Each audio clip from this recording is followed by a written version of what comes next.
Hello guys, good evening. स्वागत आप सभी का आपके अपने यूट्यूब चैनल लॉगिन स्टडी पर। तो चलिए फ्रेंड्स, शुरुआत करती है। देखिए आज के सेशन की।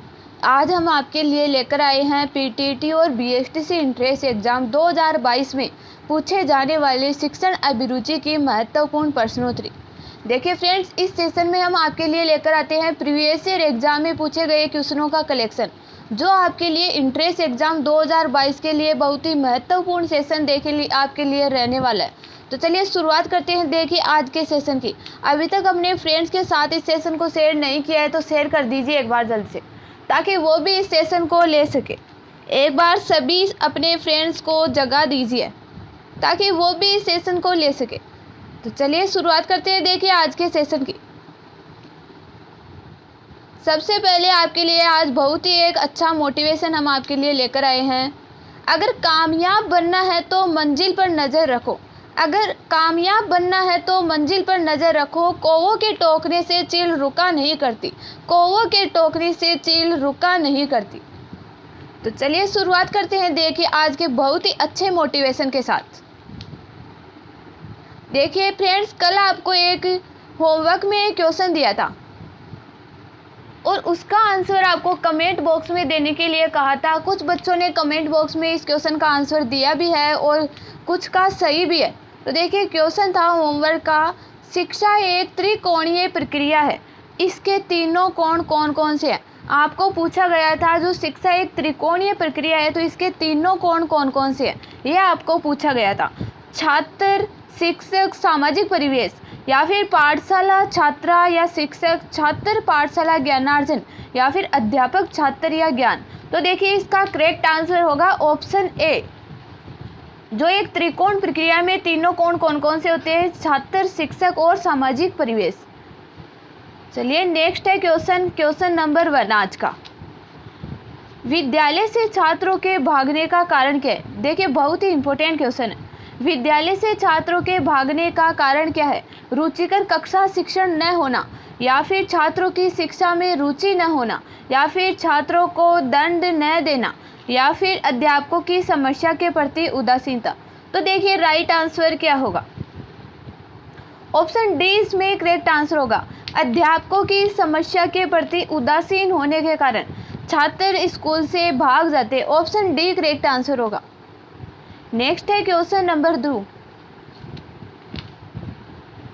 प्रतिभा संपन्न छात्र का सपना सदैव एक शिक्षक बनने का होता है। देखो आपको क्वेश्चन को ध्यान से पढ़ना है। यदि आप क्वेश्चन को ध्यान से पढ़ोगे तो आपको आंसर अपने आप मिल जाएगा और क्वेश्चन को आप एक शिक्षक के नज़रिए से आपको देखना है ताकि आपका आंसर सही हो। प्रतिभा संपन्न छात्र का सपना सदैव एक शिक्षक बनने का होता है, इसके बारे में आपका क्या मत है। पूर्णतः सही है, या फिर अनिश्चित, या फिर अंशतः सही, या फिर गलत। देखिए प्रतिभा संपन्न छात्र का सपना सदैव एक शिक्षक बनने का होता है। इसे हम पूर्णतः सही तो नहीं बोल सकते और अनिश्चित भी नहीं बोल सकते और गलत भी नहीं बोल सकते, क्योंकि जो प्रतिभा संपन्न छात्र जरूरी नहीं है कि वो एक शिक्षक बने। क्या पता वो एक शिक्षक बनने के लिए प्रतिभा संपन्न बने हुए हो।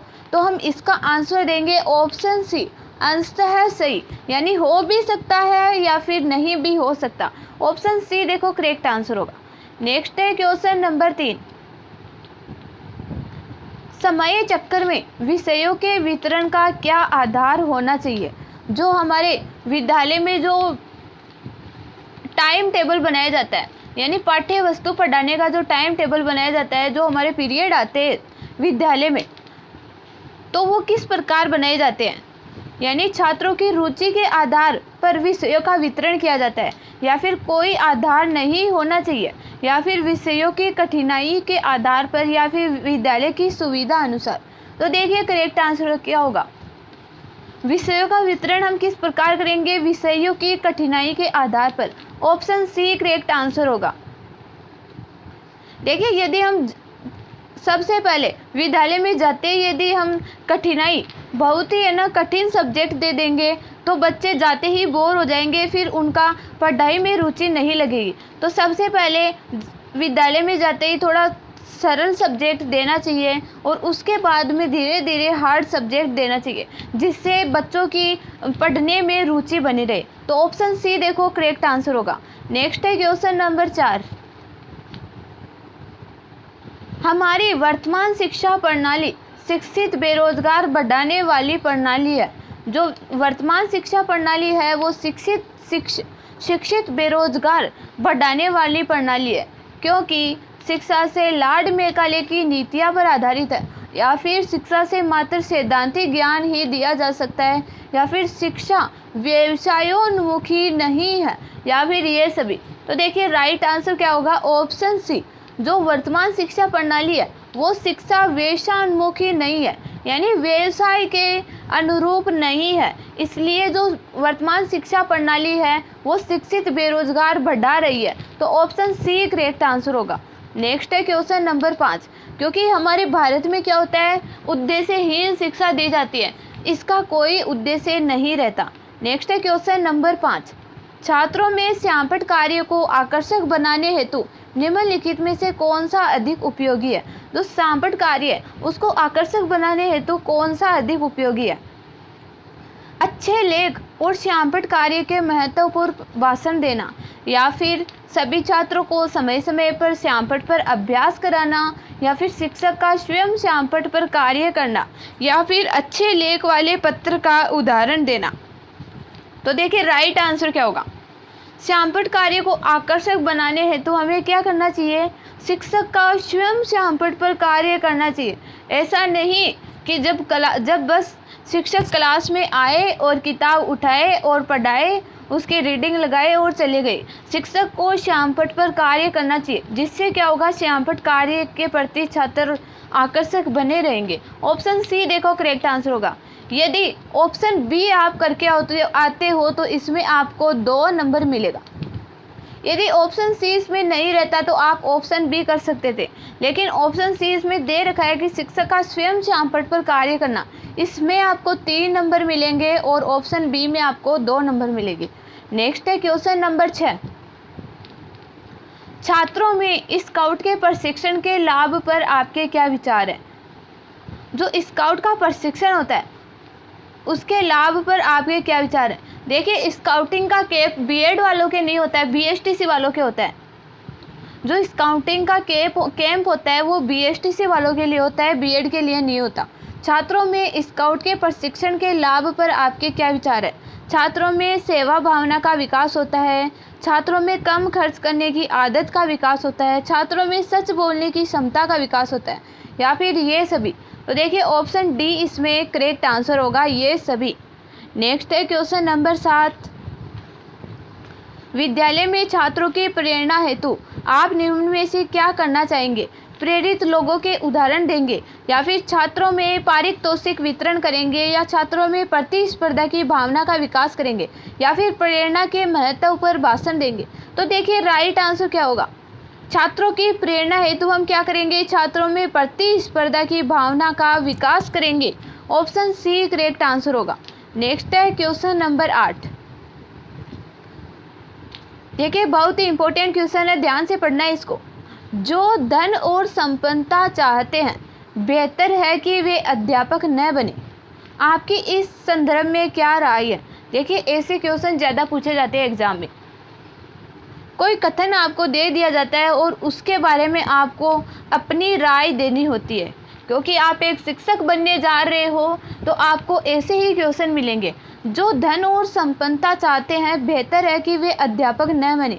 इसके संदर्भ में क्या राय है, बिल्कुल सही है, या फिर आंशिक रूप से सही, या फिर सामान्यतः ऐसा ही होता है, या फिर बिल्कुल गलत। तो देखिए राइट आंसर क्या होगा,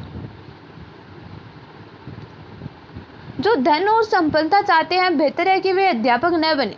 ये बिल्कुल गलत बात है, क्योंकि जो अध्यापक होता है क्या उसको धन नहीं चाहिए, क्या उसको संपन्नता नहीं चाहिए, क्या उसको प्रदर्शन अपने समाज में अपनी समानता नहीं चाहिए।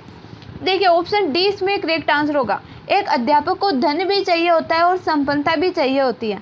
नेक्स्ट है क्वेश्चन नंबर 9। यदि शिक्षा को व्यवसायोन्मुखी बनाया जा सके तो समय और धन का सदुपयोग होगा, या फिर राष्ट्रीय अर्थव्यवस्था में सुधार होगा, या फिर छात्रों में अध्ययन के प्रति रुचि बढ़ेगी, या फिर बेरोजगारी में कमी होगी, यदि शिक्षा को व्यवसायोन्मुखी बनाया जा सके तो बेरोजगारी में क्या होगी, कमी होगी। ऑप्शन डी करेक्ट आंसर होगा। नेक्स्ट है क्वेश्चन नंबर 10। एक अच्छी पाठ्य पुस्तक वह है जो अन्य विशेषताओं के अतिरिक्त अनिवार्य रूप से सम्मिलित करती है शिक्षकों के निर्देश को या फिर परीक्षकों के निर्देश को या फिर बहुत से गृह कार्य के अभ्यास या प्रकरणों की सूची। तो एक अच्छी पाठ्य पुस्तक वह है जो अन्य विशेषताओं के अतिरिक्त शिक्षकों के निर्देश को भी सम्मिलित करती है। ऑप्शन ए करेक्ट आंसर होगा। नेक्स्ट है क्वेश्चन नंबर 11। छात्रों को मूल्य की शिक्षा देना आवश्यक है क्योंकि इससे उनका बौद्धिक विकास बढ़ेगा, या फिर यह भी एक शिक्षा है, या उनमें सद्गुणों के प्रति आस्था और सजगता बढ़ेगी, या फिर माता पिता प्रसन्न होंगे। तो देखिए करेक्ट आंसर क्या होगा। ऑप्शन ए करेक्ट आंसर होगा। इससे उनका बौद्धिक विकास बढ़ेगा। मूल्यों की शिक्षा देने से उनका बौद्धिक विकास बढ़ेगा। नेक्स्ट है क्वेश्चन नंबर 12। शिक्षक को अपनी विषय वस्तु में निरंतर नए ज्ञान का समावेश करते रहना चाहिए जिससे छात्र कक्षा में शांत रह सके, या फिर वह छात्रों को नवीनतम ज्ञान दे सके, या फिर छात्र शिक्षक की योग्यता का लोहा माने, या फिर अध्यापक का ज्ञान बढ़ सके। तो ऑप्शन बी करेक्ट आंसर होगा। वह छात्रों को नवीनतम ज्ञान दे सके। नेक्स्ट है क्वेश्चन नंबर 13। छात्रों में श्रम के महत्व के विकास हेतु शिक्षक को स्वयं करना चाहिए, स्वयं श्रम करना चाहिए, या फिर श्रम, यहाँ श्रम का अर्थ क्या है, यानी कार्य करना चाहिए। छात्रों में कार्य के महत्व यानी श्रम के महत्व के विकास हेतु शिक्षक को स्वयं श्रम करना चाहिए, या फिर छात्रों को श्रमजीवी लोगों के उदाहरण देने चाहिए, या फिर छात्रों को समय समय पर श्रम करने का अवसर देना चाहिए, या फिर श्रम के महत्व पर भाषण देना चाहिए। भाषण देने से क्या होगा, ऑप्शन डी तो देखो गलत हो जाएगा। ऑप्शन सी इसमें करेक्ट आंसर होगा। छात्रों को समय समय पर श्रम करने का अवसर देना चाहिए। नेक्स्ट है क्वेश्चन नंबर 14। कोई भी देश तभी बड़ा माना जाएगा जब दूसरे देशों की अपेक्षा उसके पास अधिक शक्ति हो, या फिर देश के अधिक से अधिक लोग राष्ट्रवादी और क्या हो, शिक्षित हो, या फिर धार्मिक कट्टरता हो, या फिर उस देश में नए नए आविष्कार होते रहे। तो कोई भी देश तब बड़ा माना जाएगा जब देश के अधिक से अधिक लोग क्या हो, राष्ट्रवादी और शिक्षित हो। ऑप्शन बी देखो करेक्ट आंसर होगा। नेक्स्ट है क्वेश्चन नंबर 15। अगर कोई आपकी आलोचना करता है तो आप क्या करते हैं। देखिए बहुत ही इंपॉर्टेंट क्वेश्चन है, सभी को बताना है। यदि कोई आपकी आलोचना करता है यानी आपके कोई दोष बताता है, आपकी कोई बुराई करता है। आलोचना का मतलब क्या होता है, दोष होता है, यानी किसी वस्तु का किसी का भी दोष बताना, वो क्या होगा, आलोचना होगी, यानी उसकी बुराई करना। तो आप क्या करोगे, अगर आपकी कोई आलोचना करता है तो आप क्या करोगे, क्या उसकी भी आलोचना करोगे आप, या फिर आलोचना करने वाले को पसंद नहीं करते, या फिर कोई मेरी बुराई करे मगर मैं किसी की भी बुराई नहीं करता हूँ, या फिर उसके बारे में बुरा नहीं सोचते। तो देखिए करेक्ट आंसर क्या होगा, ऑप्शन सी। कोई मेरी बुराई करे मगर मैं किसी की भी बुराई नहीं करता हूँ। ऑप्शन सी करेक्ट आंसर होगा। नेक्स्ट है क्वेश्चन नंबर 16। जब आप कार्य आरंभ करते हैं तो किस विषय पर अधिक सोचते हैं, कार्य की प्रकृति एवं योजना पर, या फिर कार्य में लगने वाले समय एवं योजना पर, या फिर कार्य की सरलता एवं असफलता पर, या फिर ये सभी। जब आप कार्य आरंभ करते हैं तो किस विषय पर अधिक सोचते हैं।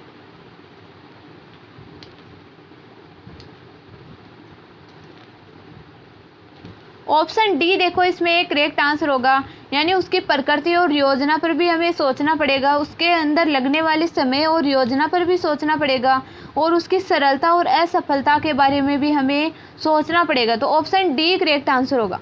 नेक्स्ट है क्वेश्चन नंबर 17। सच्चे मार्ग पर चलने के लिए आप किन किन लोगों का अनुसरण करते हैं, देश के नेताओं का, या फिर सभी अच्छे व्यक्तियों का, या फिर महापुरुषों के आदेशों का, या फिर देश के शिक्षाविदों का। तो देखिए राइट आंसर क्या होगा, सच्चे मार्ग पर चलने के लिए हम सभी अच्छे व्यक्तियों का अनुसरण करेंगे, उन्हीं का अनुकरण करेंगे। ऑप्शन बी करेक्ट आंसर होगा। नेक्स्ट है क्वेश्चन नंबर 18। यदि आपको प्रशिक्षण हेतु भेजा जाए तो वहां आप क्या करोगे? शिक्षकों से मिलजुल कर अपना काम निकाल लेंगे, या फिर अपने अनुभव वहाँ के शिक्षकों को देंगे, या फिर शिक्षकों से केवल प्रश्न पूछेंगे, या फिर शिक्षण की नई नई विधियाँ सीखेंगे। यदि आपको प्रशिक्षण हेतु भेजा जाए तो आप क्या करोगे? शिक्षण की नई नई विधियाँ सीखेंगे। ऑप्शन डी करेक्ट आंसर होगा। नेक्स्ट है क्वेश्चन नंबर 19। शिक्षा की प्रोजेक्ट विधि का आधार क्या है? जो शिक्षा की प्रोजेक्ट विधि है उसका आधार क्या है? कक्षा की व्यवस्था, ठीक रखने का सिद्धांत, या फिर विद्यार्थियों की प्रतिभा का मूल्यांकन का सिद्धांत, या करके सीखने का सिद्धांत, या फिर विश्लेषण क्षमता के लिए विकास का सिद्धांत। तो शिक्षा की प्रोजेक्ट विधि का आधार क्या है? करके सीखने का सिद्धांत। अब देखो प्रोजेक्ट विधि क्या होती है। सबसे पहले आपको ये पता होना चाहिए कि प्रोजेक्ट विधि क्या होती है। इसमें क्या होता है, छात्रों को शिक्षक के द्वारा एक कार्य दे दिया जाता है और उसमें वो कार्य छात्र को करना होता है, और शिक्षक क्या करता है, ओनली शिक्षक के निर्देश के आधार पर छात्र उस कार्य को पूर्ण करते हैं। तो इसका आधार क्या है? करके सीखने का सिद्धांत, यानी छात्र करते हैं, उस कार्य को करते हैं और फिर सीखते हैं, यानी करके सीखने का सिद्धांत प्रोजेक्ट विधि का क्या है? आधार है। आ गई प्रोजेक्ट विधि समझ में? यानी प्रोजेक्ट विधि में होता क्या है, शिक्षक के द्वारा छात्र को एक कार्य दिया जाता है और उस कार्य को छात्र शिक्षक के निर्देश के आधार पर उस कार्य को पूर्ण करता है। तो ऑप्शन सी करेक्ट आंसर होगा। नेक्स्ट है क्वेश्चन नंबर 20। बच्चों को कहानी सुनाकर पढ़ाना चाहिए। अब क्वेश्चन आए हैं, बच्चों को कहानी सुनाकर पढ़ाना चाहिए। आपका विचार है कि कहानी बच्चों के मस्तिष्क को केंद्र करती है, या फिर कहानी से शिक्षण कार्य नियंत्रित होता है, या फिर कहानी बच्चों को सिखाने में अधिक सक्षम क्रियाकलाप है, या फिर कहानी विषय को रोचक बनाती है। तो देखिए राइट आंसर क्या होगा? ऑप्शन डी देखो इसमें करेक्ट आंसर होगा। कहानी विषय को क्या बनाती है? रोचक बनाती है। ऑप्शन डी करेक्ट आंसर होगा। नेक्स्ट है क्वेश्चन नंबर 21। भरसक प्रयासों के बावजूद जब सफलता न मिले तो समझना चाहिए भाग्य में ऐसा ही लिखा था, या फिर यहाँ देखो लिखा हुआ है लिया की जगह लिखा हुआ, यानी भाग्य में ऐसा ही लिखा था, लिया की जगह लिखा आएगा। प्रयासों में कोई कमी रह गई थी, या फिर बिना असफलता के सफलता मिलती है, या फिर की बाहरी मदद नहीं मिल पाई। यानी यदि भरसक प्रयासों के बावजूद आपको सफलता न मिले तो आपको ऐसा नहीं समझना चाहिए कि भाग्य में ही ऐसा लिखा था। आपको ऐसा समझना चाहिए कि प्रयासों में हम जो प्रयास कर रहे थे उसी में ही कोई कमी रह गई होगी। ऑप्शन बी करेक्ट आंसर होगा। नेक्स्ट है क्वेश्चन नंबर 22। जब आप स्वयं निर्णय लेने में सक्षम नहीं है तो आप किसका परामर्श उपयुक्त समझते हैं? अपने सगे संबंधियों का, या फिर अपने मित्रों का, या फिर अपने माता पिता का, या फिर ये सभी? जब आप स्वयं निर्णय लेने में सक्षम नहीं है तो आप अपने सगे संबंधियों का, अपने मित्रों का, अपने माता पिता का, सभी का आप परामर्श उपयुक्त समझना चाहिए।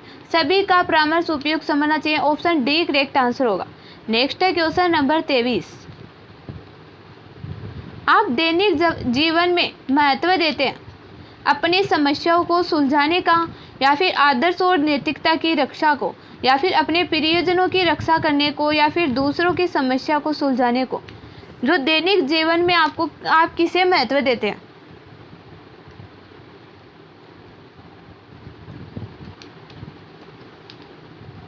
आदर्श और नैतिकता की रक्षा करने को। ऑप्शन बी करेक्ट आंसर होगा। नेक्स्ट है क्वेश्चन नंबर 24।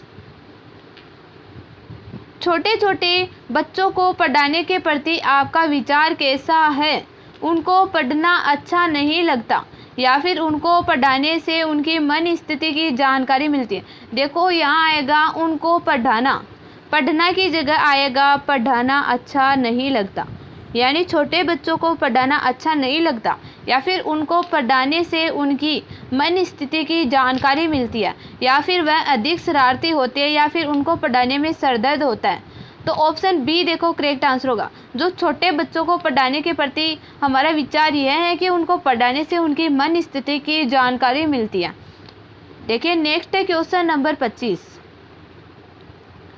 छात्रों में पढ़ाई के साथ साथ खेल भावना को विकसित करने के लिए आपको क्या करना चाहिए?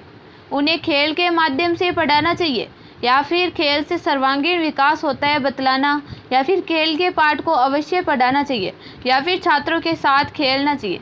तो छात्रों में पढ़ाई के साथ साथ खेल भावना को विकसित करने के लिए आप शिक्षक होने के नाते छात्रों के साथ खेलना चाहिए। ऑप्शन डी करेक्ट आंसर होगा। देखिए नेक्स्ट है आपके लिए होमवर्क, जिसका आंसर आपको कमेंट बॉक्स में देना है। आज सभी को कमेंट बॉक्स में आंसर देना है। मैं सभी के आंसर कमेंट बॉक्स में देखना चाहती हूँ। पठन पाठन विधि के निम्नलिखित चरणों में से किस चरण पर अध्यापक को सबसे अधिक समय देना चाहिए? जो पठन पाठन की जो विधि है इसमें निम्नलिखित जो चरण दे रखे, देखिए कितने चरण दे रखे, 4 चरण इसमें दे रखे हैं। तैयारी, सामान्यीकरण, तुलना और प्रस्तुतिकरण।